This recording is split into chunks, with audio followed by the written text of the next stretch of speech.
Պարոն Մարգարյան, բարև ձեզ։ Դուք ինչպես եք մեկնաբանում, որ ձեր նախկին թիմակից Սևակ Խաչատրյանը հիմա դաշնակցության ցուցակով է առաջադրվել Էջմիածնի ընտրություններում։ Շատ նորմալ է։ Վերաբերում իր ցանկությունն է եղել, ինքն էլ առաջադրվել է։ Դուք հիմա կապ ունեք իր հետ, ինքը այսպես ասած ձեր թիկունքին էր կանգնել, թույլ չէր տալիս, որ լուսաբանեին ձեր պաշտպանությունը։ Մամուլը նայեք, կտեսնեք, որ հնչեց, որ ժամանակին, որ լրագրողներին խոչընդոտել է մուտքը,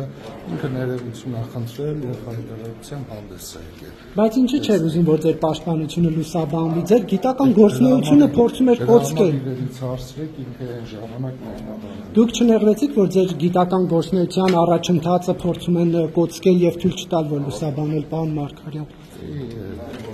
Ես եմ կարծում շտապում եմ։ Հիմա դուք իմ ժամանակ։ Մի րոպե թողեք պատասխան։ Հավատավոր մարդը տեղափոխվեց այսօր, այսպես ասած ճամբարը չփոխվեց։ Ինքը ժամանակին հանրապետական կուսակցությունից էր եւ հիմա իր կուսակցական մեթոդը կասեցվել է։ Առաջ աչակենտրոն հեռացվել է կոնկրետ դետալներում չեմ տիրապետում, բայց չի հեռացվել, կասեցվել է անդամությունը ՀՀԿ-ին,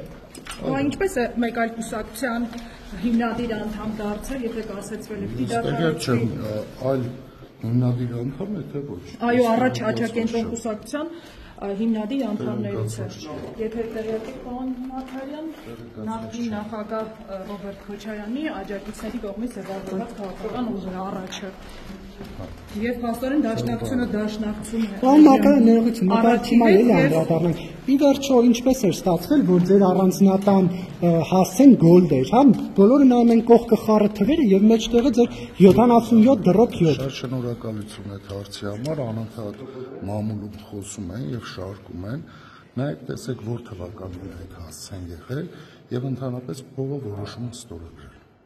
Բայց տանտերն է, չէ՞ ի վերջո ցանկացել այդպիսի թիվ ունենալ տան վրա։ Ինչու եք այդպիսի սեփականները շատ ցանկություններ կարող են ունենալ, բայց տրամադրողը չէ՞ նաև պետք է։ Բայց դուք ինչ եք այդպես գոլ թվերի սիրահար, ինչ տարբերություն, եթե օրինակ Թիներ Բաբաջանյան փողոցն է, չէ՞ կարծես։ Վախն է բերում է ինձ գոլ թվեր են հասնում։ Ձեր առաջկա քաղաքական պլանների մասին էլ պարոն Մարգարյան խորհրդարանական հանրապետական կուսակցությունը ոնց կորոշի, այդպես ես կառաջնորդեմ։ Թե ձեզ գործադիրում եք պատկերացնում։ Եթե հանրապետական կուսակցությունը որոշեց խորհրդարան, ուրեմն խորհրդարան։ Քաղաքապետի աշխատանքը արդյունավետ համարում եք Երևանի քաղաքապետի, հետևում եք Երևանի քաղաքապետի աշխատանքին, արդյունավետ է արդյոք աշխատում գործող քաղաքապետը։ Քաղաքային տնտեսությունը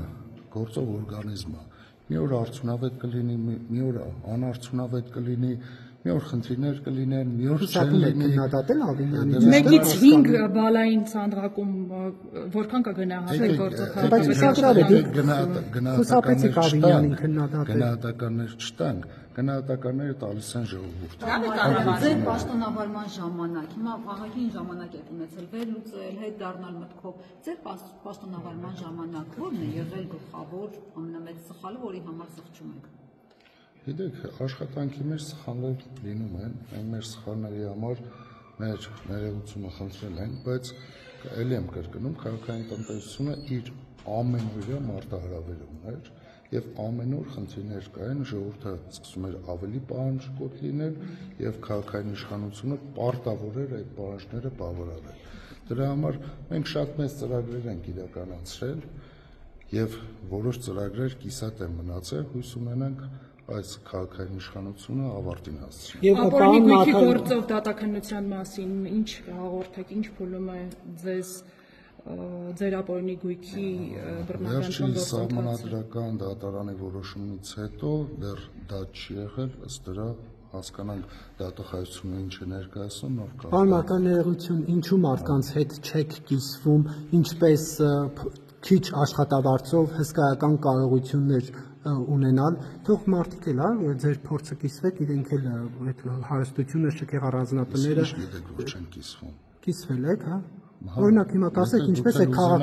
հիմա ասեք ինչպես քաղաքապետի աշխատավարձով հսկայական շքեղ առանձնատուն, հողատարածքներ, բնակարաններ եւ այլ թանկարժեք գույքեր ունենալ։ Դրա համար ապօրինի ծագումով, հա։ Ես բացարձակ ապօրինի բառը չտվեցի, ասեցի ինչպես է։ Ես ավարտեմ։ Խնդրեմ ասեք։ Դրա համար դատարանում է, մենք դատարանում ենք հարցերին կպատասխանենք։ Բայց գուցե մինչ այդ իսկ օրինականությունը ձեզ համար վիճարկելի չի, դա ապօրինի չի, ինչպես դատախազությունը։ Օրինական հիմքերով ձեռք բերված դեպք։ Ինչպես է հաջողվել կիսվեք հանրության հետ մարդիկ կարիքի մեջ են ապրում իրենք էլ կարողանան դատարանին որ հետևեք դատարանում այնտեղ ասելու եք։